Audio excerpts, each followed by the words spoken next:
हातात पोचून गाडी अशी सोडून नाही जात.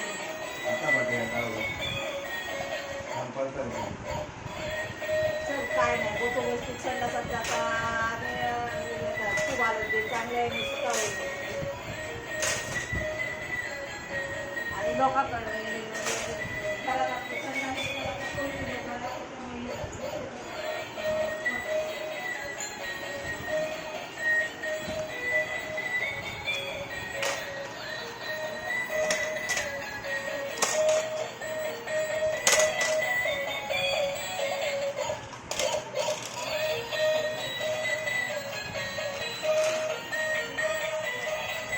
असं काहीतरी लागल्यावर पळत असता.